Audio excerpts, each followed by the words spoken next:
보세요? 그러니까 혐의는 위증 교사에 불과하지만 그러나 당시에 이 행위를 함으로써 대법의 판결까지 자신한테 유리하게 이끌었다는 것이죠. 아하. 그래서 아까 그 대법의 판결로 인해서 대선 후보까지 되고 지금의 당대표까지 됐다. 그러니까 자그마한 것처럼 보이지만 이 자그마한 것이 끝내는 지금의 이재명 당대표라는 그런 자리까지 오게 만든 결정적인 어떤 혐의다라고 국민의힘은 보고 있는 것 같아요. 네. 자, 민주당 이재명 대표와 관련한 의혹 중에 하나죠. 바로 백현동 개발 사업과 관련한 의혹입니다. 검찰이요, 이와 관련해서 이재명 대표의 목소리 파일을 입수했다 이렇게 알려지고 있습니다. 이 부분 좀 알아보겠습니다. 민지숙 기자.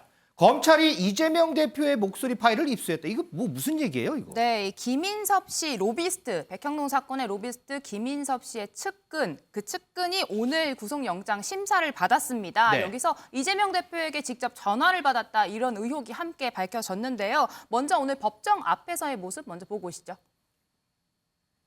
증인 출석 당시 이재명 대표에게 어떻게 증언해달라 요청 받으신 거 있나요? 백현동 부지 용도 상향 관련 35억 수수 맞습니까? 위증 대가로 통신장비 업체에 납품 청탁한 거 맞으세요? 네, A씨 전 성남시장의 수행비서 출신입니다. 이재명 대표와도 연이 있는데요. 앞서 보신 것처럼 뭐 증언 요청이 있었냐 이런 질문이 나왔는데 어떤 재판이었는가 봤더니 바로 이재명 대표의 선거법 관련된 재판이었습니다. 네. 이 당시 A씨가 이재명 대표에게 유리한 쪽으로 진술을 했다고 하는데 나중에 알고 보니 이게 위증이었고 알고 보니까 이재명 대표가 이런 위증을 직접 전화를 해서 요청했다 이런 사실이 알려진 겁니다. 이 검찰에서는 A씨가 기억이 나지 않아 잘 모른다고 여러 번 이야기를 했는데도 이재명 대표가 자신에게 유리한 증언을 해달라고 거듭 이야기했다 이렇게 보고 있는데요. 검찰이 지금 그 녹음 파일도 입수했다 이런 소식이 전해지고 있는 상황입니다.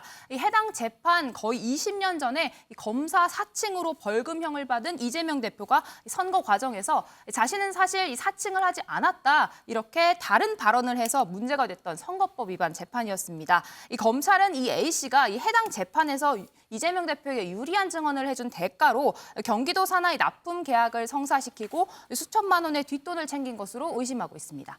그러니까 이재명 대표가 A씨한테 전화해서 재판이 있으니까 이거 유리하게 좀 진술해달라 이렇게 통화한 내역을 검찰이 확보를 했다 이 얘기군요. 맞습니다. 자, 허지원 변호사.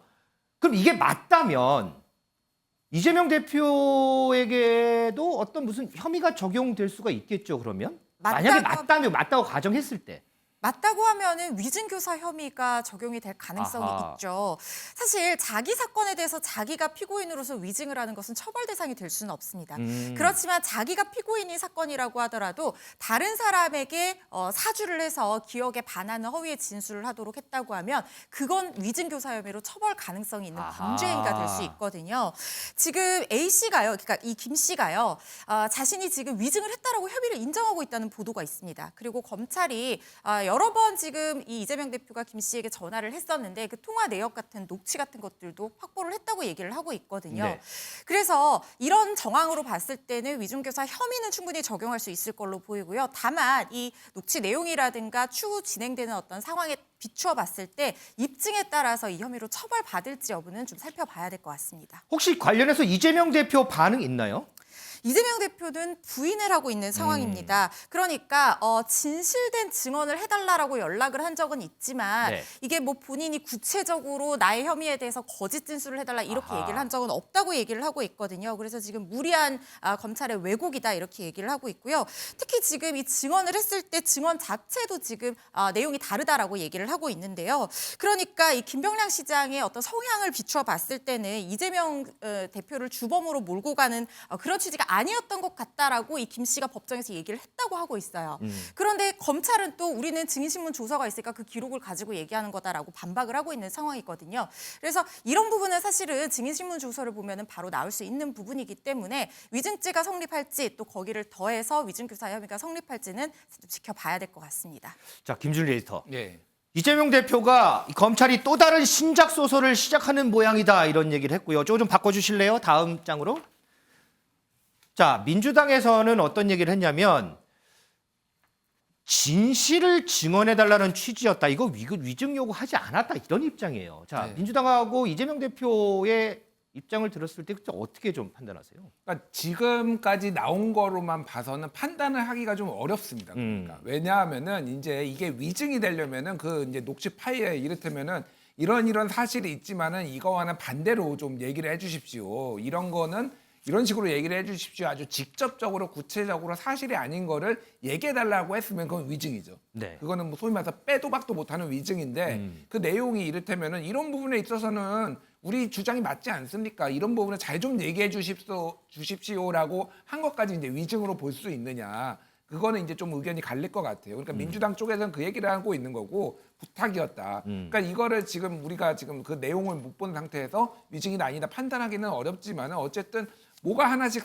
튀어나오는 건 사실이네. 이게 사실 백현동하고도 관련이 있는 게 아니라 그러니까 사실 과거에 이제 다른 사건이잖아요. 이거는 그러니까 PD 사칭과 관련해서 재판받을 때 이게 튀어나오는 거니까 이게 어디까지 이게 또 튀어나올지 참 알 수가 없는데 이게 검찰이 이제 재능이 뛰어난 건지 뭐를 하나씩 이렇게 좀 가지고 온다. 이런 좀 민주당에서는 조금 그런 식의 의심을 좀 가지고 있는 것 같긴 합니다. 예. 자, 이번 건과 관련해서요. 국민의힘에서는 이재명 대표를 향해서 상당히 강하게 비판을 하고 있습니다. 목소리 듣고 오겠습니다. 그렇지 않아도 차고 넘치는 민주당 이재명 대표의 사법 리스크에 위중교사 의혹까지 더해졌습니다. 이것이 사실이라면 성남시장에 이어 경기도지사까지 판을 키워가며 토착비리 부정부패를 저지르던 이재명 대표가 위중교사라는 범죄를 저질러서라도 법의 심판을 모면하려고 했던 것입니다. 자신의 범죄를 감추려 물불 가리지 않고 또 다른 거시의 죄를 짓는 그야말로 이재명판 더 글로리답습니다.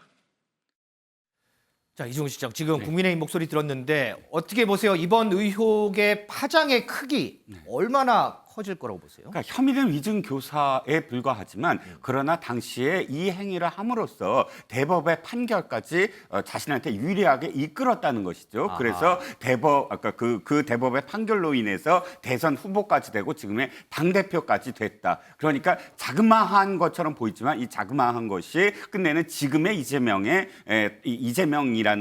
당 대표라는 그런 자리까지 오게 만든 결정적인 어떤 혐의다라고 국민의힘은 보고 있는 것 같아요. 네. 근데 제가 판단하기에는 상당히 지금 이재명 당대표한테도 불리한 상황이 돼버렸어요. 왜냐하면 지금 구속영장을 청구했는데 구속영장 안에 들어가 있는 혐의예요, 이게. 네. 구속영장 안에 들어가 있다면 어떤 내용이냐면 이 증언에 대해서, 그러니까 위증에 대해서 어느 정도의 녹취록이라든지 이런 증거를 지금 재판정에 보냈다는 얘기거든요. 그걸 확보하고 있다는 얘기고요. 네. 지금 당사자는 사실 기억이 그렇게 나지 않는다고 지금 계속 표현을 하고 있습니다. 그렇지만 사실 녹취록이라는 부분, 지금 뭐 김진우 에디터도 말씀하셨지만 그 녹취록의 상당 부분이 상당성 그리고 소명을 갖출 수 있는 그런 근거가 있기 때문에 검찰이 지금 그것을 적시를 해서 넣었다면 그 내용은 상당히 파괴력이 큰 것이고 두 번째는 가장 두려운 게 뭐냐면 내가 모르고 있다는 거예요. 그러니까 아하. 지금 이재명 당대표 입장에서도 그게 내가 무슨 말을 했는지 정확하게 기억을 해낼 수가 저는 없다고 봅니다. 2019년도이고 당사자도 사실 기억을 잘 못한다고 해요. 4년 전에 했던 일이니까 내가 했나 이거를 이제 모를 수 있다라는 그렇죠. 거죠. 그리고 구체적으로 참 제가 드리는 말씀은 구체적으로 어떻게 표현했는지에 대한 확신이 사실 쉽지 않을 거예요. 4년 전에 한 그런 전화 내용이.